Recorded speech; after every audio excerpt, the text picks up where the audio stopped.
What can we get on this first game with Legend Pack? We get to the Cloudy! No way! Oh! Madden Mobile at one point in time was the gold standard for peak mobile gaming. It had everything until it didn't. This is the story of the greatest forgotten mobile game. The year was 2016, and the best Madden game that EA ever made was in your pocket. And it wasn't just a mobile game. This was a game that was competing with Madden on console. And for a few years, it won. And by the end of this video, you'll realize that EA never actually intended for this to happen.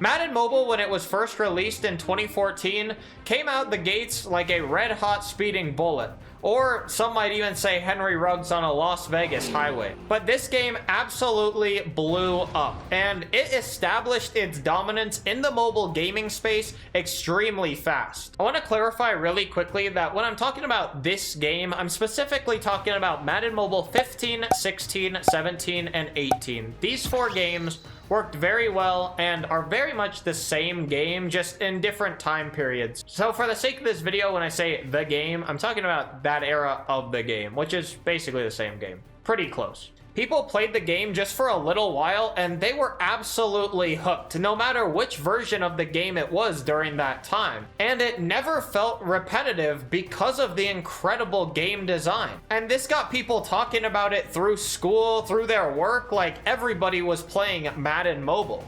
And this game truly did reach beyond football fans. It didn't just attract football fans, it created them. I mean this so genuinely when I say this. People learned football through Madden Mobile. It basically became a gateway to the NFL. And as I said, this game rose extremely fast. NFL fans were talking about it. The word spread. We were in prime mobile gaming time. I mean, Pokemon Go and Madden Mobile 16 kind of coincided with each other at a perfect time as well. So people were all over their phones, all over mobile gaming. So it's time to discuss the systems that made this game so unbelievably addictive. And these systems weren't just accidental or they fell into some lucky thing. These systems made it special, and the game designers knew exactly how to keep people playing. First, let's talk about the auction house, something that is a touchy subject to most Madden Mobile fans these days. But the auction house wasn't just a store. It was a stock market, essentially, for player cards in the game. You could snipe players from the auction house, you could flip cards, you could basically learn values while playing Madden Mobile. Exactly kind of how real markets actually work. And no, this is not where I segue into a sports betting ad. I'm looking at you, every sports YouTuber ever. But anyways, on the auction house, it essentially made the game feel alive. It was like a moving organism that always had activity, and it was moving through cycles. So when different promos released, you had different cards. Certain cards they made were very special, and we'll talk more about that later. But every card essentially had a meaning in this auction house phase. And man, it was crazy. I have a lot of stories about Madden Mobile, but people on Instagram, they used to snipe and bot cards so often. If you played the game, you'll know exactly what I'm talking about. I can just feel me trying to get a good deal on a player and a bot just stealing it from me. But basically, these people that would snipe and bot the cards really quick on the auction house would then flip them for coins. And sometimes they'd flip them for real money. Like on Instagram, a lot of people on the Madden Mobile Instagram communities were actually coin sellers. But EA absolutely despised external coin sellers. Now let's talk about my personal favorite system in Madden Mobile. It was pack openings, and there are so many YouTube videos about this still to this day. People are still doing these on normal Madden, FIFA, everywhere. But Madden Mobile pack openings, they felt special, and they didn't necessarily feel like gambling, which is kind of interesting in itself. Because some players that you would get, even if they weren't a good overall, they actually were really good in general. Pro packs in Madden Mobile still live in my head rent-free, 100%. 7,500 coins, you get a ton of coins, you buy a bunch of pro packs, you open it, and you pray that you get something good. And back then, coins were pretty easily obtainable, so you could do this just endlessly, and honestly, I could do that for years still. Just sit here and open those packs every single day. Oh my god, it was so fun. Pulling an an elite player at that point in time wasn't normal. It was unforgettable, genuinely. I still have screenshots of some of the elite players and good overall players that I pulled back then. I mean, genuinely, when I say this, I'm not kidding. One of my best memories of back then was me sitting by my parents' heater in our house. I was home sick that day, and I was opening Game Changers packs. I had saved up to try and be able to get a Game Changers pack, and I was just praying I'd get something good. And I ended up getting 98 overall Travis Frederick, and I went bonkers. Hopefully I'll throw the picture up on screen because that was so sick, and I still to this day I love the packs. But on packs, to wrap up the packs part of this video, they were true dopamine. They gave you so much dopamine. They were extremely fun, and you even used to have people that saved up their packs to have like bigger Madden Mobile YouTubers open it. I remember one time I was saving up my packs to have MMG open my packs. We were in communication on Twitter, talking back and forth, and he was on vacation, so my ass got impatient and I decided to give it to a guy named Miles, who had like 90,000 subs at the time, but since then he deleted the video and all of his videos and his channel. So bad decision. Let's talk about how player overalls used to actually mean something. And that's what made classic Madden Mobile so good, honestly. Because these days, why can you get like 190 overall players? That makes no sense. Like, I logged on for a day to try and play the game one time a while back, and I got like 135 30 minutes into playing. What? Gross. 99 at the time was the cap on every single card. 99 just felt right. It was the peak. If you got a 99 overall, you celebrated. That was that. You pulled the golden ticket, essentially. And golden tickets were pretty sick too, but we won't get into that. And if you somehow got a card beyond 99 from stat boosts from other cards boosting them, oh my goodness, your team was cracked. Kind of like Phillip Rivers' wife.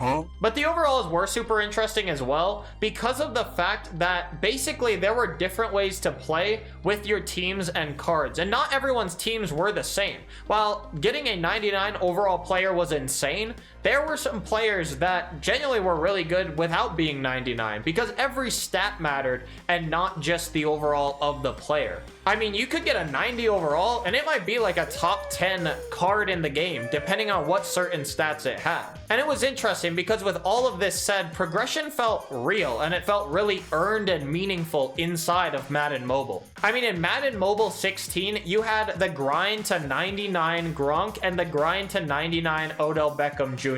And to this day, anyone that's played Madden Mobile knew what the grind was like to get there. And it was genuinely a great progression system. You had to do a bunch of different things and build up to it, collect things to put it into the set to get the card. And I think that progression felt so serious and cool because at the end of the day, those cards, if you got those cards, the 99s, they were on your team throughout the entire year because they were that good, but they took a lot of time to get. So you had to put the time in to get to it. And we can't talk about cards without talking about Budget Beast. The one thing that EA seems to have forgotten was the best thing in their games. Some cards became legends. Budget Beast players like 99 speed Dree Archer became icons. They were affordable, they were dominant, and they were truly unforgettable. I remember running up the middle with Dree Archer on 99 speed thinking, wow, why is this crappy overall player so damn good? And to this day, it's because he was a budget beast. And what happened, EA? Where are they? For some reason, EA seems to have completely forgotten the meaning of this type of card. They basically were cards that you would get for kind of cheap or luckily in a random pro pack, and you're like, oh, a gold player. Then you say they have 99 speed, 99 trucking, 99 acceleration, and crap other stats. But does it matter? No, because you have 99 speed, 99 trucking, and 99 acceleration on a gold card. Like, that was insane. The player was so good, and it was so fun to use them. And that was so epic, because the market really could fluctuate based on more stats than just overall of the player. And just on the cards themselves, it wouldn't be fair to talk about the cards without the beautiful card art that they were making. It was incredible. And some of these cards were just genuine pieces of art that whoever these graphic designers were that were putting this together, props to them. I hope they got a really nice high up graphic design job somewhere. I mean, these cards were so beautiful. You had people collecting cards, not because they were good, but just because they looked incredible for the art alone. And now on the systems in place, these are all systems, budget beasts, all the ideas behind the game, but it wouldn't be fair to talk about the game without talking shortly, very shortly, about the gameplay in it. It was so simple, it was basic, and it looked very kind of janky in terms, but it was endearing in a nice way. But whether you were running up the score in seasons mode or playing head-to-head, grinding that mode out, oh my god, don't get me started on head-to-head, man. So you had like 13-year-old me shaking like crazy, just like nervous that I was going to lose in head-to-head mode. But with that said, I did always win, and that's what got me into top clubs. Take notes, kids. Talk about that later. But the last thing I want to talk about in terms of the systems of the game is sets. And this is something that is maybe kind of nostalgic for a lot of people, but sets, I don't really know why EA hasn't brought back this specific set format. I used to absolutely love the set format where you would go collect rings or signs from different game modes and events, and it was pretty much just based on luck, and some signs or different things were different odds to get, essentially. And a nice way at randomizing some things to keep you on the game, but still not feeling like you had to grind forever to get it. I was also a massive fan of trophies that were used for quick sells. You had different kinds of trophies that you could put in to get quick sells, which basically were a randomized chance to get a quick sell amount of coins. And sometimes you'd get something really good, and sometimes you'd get something complete junk and just get scammed pretty much by the trophies. But it was still so fun. Especially those large quick sells. Oh my. I know I've already yapped a lot, but hopefully you're enjoying this trip down memory lane. But your trip's not over yet. Next, I want to talk about the culture that made this game special. This is truly where Madden Mobile became more than a game. Some of the best memories in my childhood came from this game. I had a friend named Josh, and we used to absolutely grind this game together. We played it religiously. I mean, we were making excuses to stay home from school to play it. We made excuses in school to play it. I mean, bathroom breaks were not bathroom breaks. They were Madden Mobile breaks. If you went to use the bathroom, you were whipping out Madden Mobile and playing. It became a lifestyle. And clubs in the game made everything feel bigger. If you were in a top club, that meant something. Status in this game mattered. If you were a top Madden Mobile player at the time, you were basically being recruited to the top clubs in the world. And these clubs took stuff really serious, down to making group chats outside of the app, kicking people if they were not playing their drives, which were basically your drives in your club to establish you're a top club. And man, they had like 3 strike systems. I wish I was joking, but I'm not. I was in a bunch of these top clubs. At one point, I was in top 2, top 3 clubs in the world. That's how good I was at this game. And honestly, they had me stressing, bro. I had to make sure to keep up with the rules and everything, or I was gonna get kicked. And man, the community of it all did not just stop at clubs and stuff like that.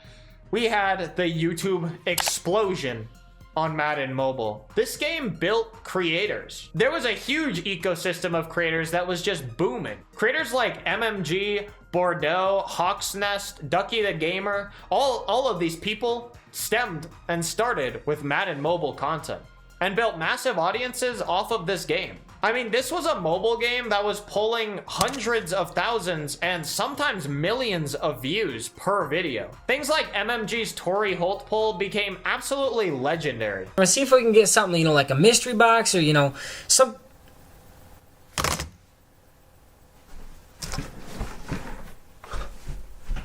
Oh my... Torrey Holt! It's recording! Torrey Holt on... This is my first recorded legend. And man, I gotta admit something to y'all. Some of my earliest videos were Madden Mobile. Check it out. No way. Holy crap. You just pulled the second best elite in the game. I know what I'm doing. No way. Bruh. Oh my god. That's insane. Yeah, yikes. I know. But man, on the YouTube explosion, people like Greatness MM, who was Bordeaux, I one time bought his Instagram account back then. What a time, huh?